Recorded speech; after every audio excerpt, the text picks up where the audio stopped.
Parce qu'il y a des bonnes négatives, que la bonne positive n'existe pas. J'aimerais te dire que ce n'est pas parce que tu as abandonné la foi, ce n'est pas parce qu'il y a tellement de fausses assemblées, de faux pasteurs, de faux prophètes, que dans notre génération, que dans notre siècle, il n'en existe pas de vrais.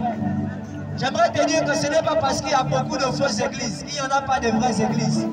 J'aimerais te dire que ce n'est pas parce qu'il y a des faux pasteurs qu'il n'y en a pas de vrais. Ce n'est pas parce qu'il y a beaucoup de faux qu'il n'y a pas de vrais. J'aimerais enlever de ton cœur ce prétexte. J'aimerais enlever de ta pensée ce prétexte ou cette justification, ce motif que tu as souvent eu. Voilà, qui a été pour toi un prétexte pour abandonner la foi? Qui a été pour toi un prétexte pour rejeter tout ce qui concerne Dieu?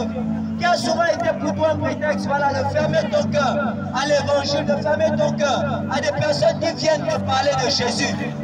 Mon frère, j'aimerais te dire que si jamais la mort te prenait aujourd'hui, ce ne sera pas un prétexte pour toi devant le Seigneur. Tu ne diras pas à Dieu, Seigneur, c'est parce qu'il y avait beaucoup de fausses églises, c'est parce qu'il y avait beaucoup de faux pasteurs que j'ai préféré mener ma vie comme bon me semblait. J'aimerais te dire que ce ne sera pas une justification pour toi. Dieu ne te justifiera pas un jour parce que tu as accepté de te livrer au péché à cause de la fausseté. Dieu ne te permettra pas de rentrer au ciel un jour parce que tu as refuté la parole à cause des faux qui existaient. Mon frère, ce ne sera pas un motif pour toi. Ce ne sera pas un prétexte pour toi. Ce ne sera pas une justification pour toi. Parce que le Seigneur te posera une question. Le Seigneur te posera la question de savoir, est-ce que je n'ai pas annoncé ces choses d'avance?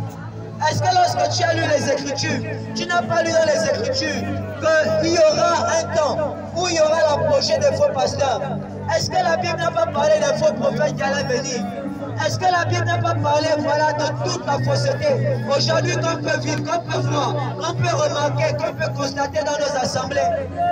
Moi, je me souviens que le Seigneur a annoncé ces choses d'avance. Et le Seigneur a dit que lorsqu'on verra ces choses s'accomplir, que ceux qui lisent fassent attention. Toi qui as passé ton temps à critiquer les églises, j'aimerais ce soir te poser une question. Quelle est l'attitude que tu as eue? C'est vrai, tu as vu la fausseté des églises.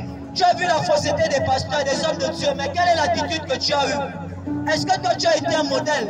Est-ce que toi tu as été un exemple? Est-ce qu'après avoir vu cette fausse église, est-ce qu'après avoir vu ces faux pasteurs, toi tu as été un modèle et un exemple pour ces faux? J'aimerais te dire que si les autres n'ont pas été vrais, toi tu pouvais être vrai. Si les autres ont été faux, pourquoi toi tu n'as pas été le vrai? Si les fausses assemblées que toi tu as beaucoup dénoncées aujourd'hui étaient des fausses, pourquoi la tienne n'est pas devenue la vraie? Pourquoi tu n'as pas ouvert ton église pour qu'elle soit la vraie église où les autres pouvaient entrer?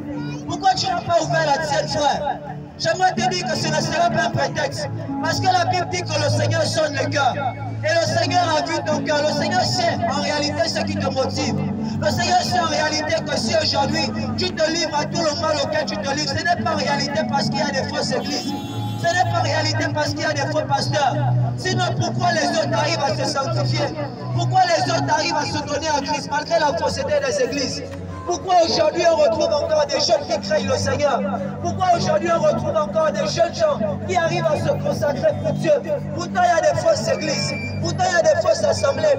Quel est le prétexte que tu donneras à Dieu devant ces jeunes qui également étaient comme toi, qui également ont vu des faux pasteurs comme toi, qui également ont été déçus comme toi, qui également étaient dans des églises où